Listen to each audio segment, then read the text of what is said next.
ये कहानी शुरू होती है इराक के रेगिस्तान में, जहां जंग तो खत्म हो चुकी है लेकिन मौत की खामोशी अब भी हवा में घूम रही होती है। दो अमेरिकन सोल्जर्स शेन मैथ्यूज और उसका स्पॉटर एलन आइजक एक पाइपलाइन कंस्ट्रक्शन साइट पर भेजे जाते हैं, जहां कॉन्ट्रैक्टर्स और सिक्योरिटी गार्ड्स एक स्नाइपर के हाथों मारे जा चुके होते हैं। दोनों सोल्जर्स पूरे 22 घंटे तक उस साइट को बाइनोक्यूलर से ऑब्जर्व करते हैं और उन्हें सब कुछ शांत लगता है। मैथ्यूज को लगता है कि शायद स्नाइपर सबको मारकर वापस लौट गया है। वो डिसाइड करता है कि अब एरिया क्लियर है और वह साइट को इन्वेस्टिगेट करने के लिए नीचे जाने लगता है, लेकिन आइजैक जो उसका साथी है उसे मना करता है। वह कहता है कि जरूर कुछ गड़बड़ है। मैथ्यूज इस बात को टाल कर वहाँ से निकल पड़ता है और आइजैक से ये कहकर नीचे जाने लगता है कि तुम पीछे से स्कोप से मेरा ध्यान रखना। अब मैथ्यूज वहाँ पहुँचता है और देखता है कि चारों तरफ लोग और आर्मी की डेड बॉडीज पड़ी हुई हैं। पहले तो उसे लगता है कि शायद इन वर्कर्स और आर्मी वालों को इराक की आर्मी ने मार डाला होगा, लेकिन तभी उसकी नजर इस बात पर जाती है कि जितने भी लोगों को मारा गया है उन सब के हेड पर ही वार किया गया है। ये देखकर मैथ्यूज को समझ आता है कि ये सब किसी प्रोफेशनल स्नाइपर का ही काम है। अब ये सब देखकर वो थोड़ा घबरा जाता है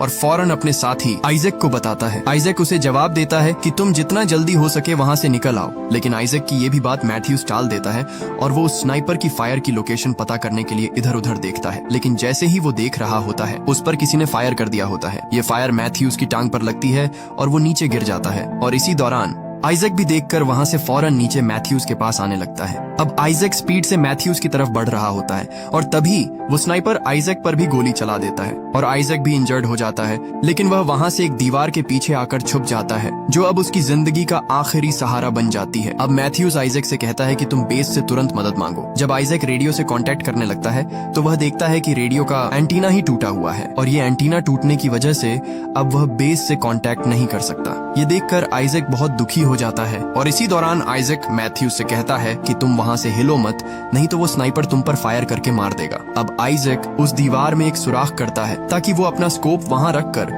उस स्नाइपर की लोकेशन को जान सके, लेकिन तभी उस पर बहुत सारे पत्थर गिर जाते हैं जिसकी वजह से उसका हाथ भी इंजर्ड हो जाता है। अब आइजैक के पैर पर गोली लगने की वजह से उसको बहुत दर्द हो रहा था और वो अपने पैर से गोली निकालने की कोशिश करता है। गोली तो आइजैक के पैर से निकल जाती है पर उसको बहुत दर्द होता है। इस दर्द की वजह से आइजैक भी वहाँ पर बेहोश हो जाता है और थोड़ी देर बाद जब आइजैक को होश आता है तभी उसके ईयरफोन पर एक आवाज सुनाई देती है। उसे ये लगता है कि बेस से कोई उससे राब्ता करना चाह रहा है। आइजैक उस ऑफिसर को अपने बारे में सब कुछ बताता है और ये कहता है कि हम यहाँ पर डेंजर में हैं और हमें सेफ्टी बैकअप चाहिए। और वो ऑफिसर आइजैक से कहता है कि तुम हमें अपनी लोकेशन बताओ और वो ये भी कहता है कि तुम जहाँ पर भी हो वहाँ पर खड़े होकर फायर करो। अब आइजैक को ये अजीब लगता है कि ट्रेनिंग में हमें ये सब करने से मना किया गया था और इसी दौरान आइजैक को ये समझ आ जाता है कि ये बेस से ऑफिसर नहीं है बल्कि वो स्नाइपर है जिसने हम पर गोली चलाई है। अब आइजैक को ये पता चल जाता है कि वो कोई और नहीं बल्कि वही स्नाइपर जूबा ही है जो कि मेरी लोकेशन के लिए मुझे खड़े होने को कह रहा है। ये सब करने से आइजैक मना कर देता है और इसी तरह आइजैक उस स्नाइपर से बात करते करते अपने स्कोप से उसकी लोकेशन को फाइंड करता है। अब वो स्नाइपर आइजैक से बात करते रहने के लिए कहता है तो आइजैक उसे मना कर देता है और तभी वो स्नाइपर आइजैक को ये कहता है कि अगर तुमने मुझसे बात नहीं की तो मैं तुम्हारे साथ ही मैथ्यूज को मार दूंगा। और ये सुनकर आइजैक उस स्नाइपर से बात करने लग जाता है। अब वो स्नाइपर आइजैक से उसकी फैमिली के बारे में पूछता है तो आइजैक उसे मना कर देता है और आइजैक अब उसे कोई भी जवाब नहीं देता तो वो फिर से मैथ्यूज को मारने की धमकी देता है, लेकिन फिर भी आइजैक उस स्नाइपर को आगे से कोई भी जवाब नहीं देता। अब आइजैक ये सोचता है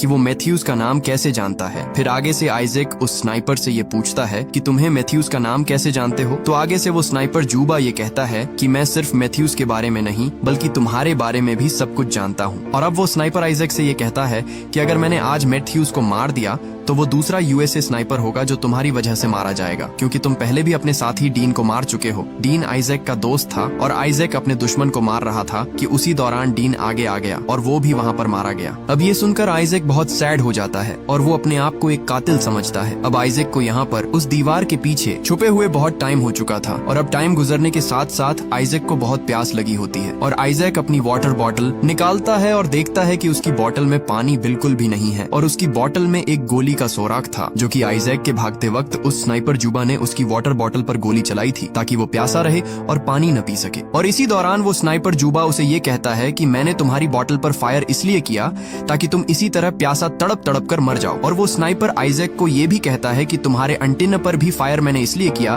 ताकि तुम किसी से भी हेल्प न ले सको। अब आइजैक बहुत गुस्से से उसको ये बोलता है कि तुम एक टेररिस्ट हो। जवाब में वो स्नाइपर आइजैक से कहता है कि टेररिस्ट मैं नहीं, तुम लोग हो जो कि हमारे देश में आकर इधर छुप छुपे हो। वो स्नाइपर ये कहता है कि मैं तो अपने देश में हूँ और मैं यहाँ पर अपने देश की हिफाजत करता हूँ। और इसी दौरान आइजैक उस स्कोप से स्नाइपर जूबा की लोकेशन को ढूंढता है और वहाँ पर आइजैक एक पड़े कचरे के ढेर को देखता है और आइजैक को ये लगता है कि वो स्नाइपर शायद इसी कचरे के ढेर में छुपा बैठा हुआ है। और इसी दौरान आइजैक की भूख और प्यास की वजह से वो बेहोश होने लगता है और तभी वो स्नाइपर जूबा उससे ये कहता है कि अगर तुम यहाँ पर मर गए तो मैं तुम्हारी जुबान को निकाल कर फेंक दूंगा और तुम्हारे सर को काट कर अपने साथ लेकर जाऊंगा।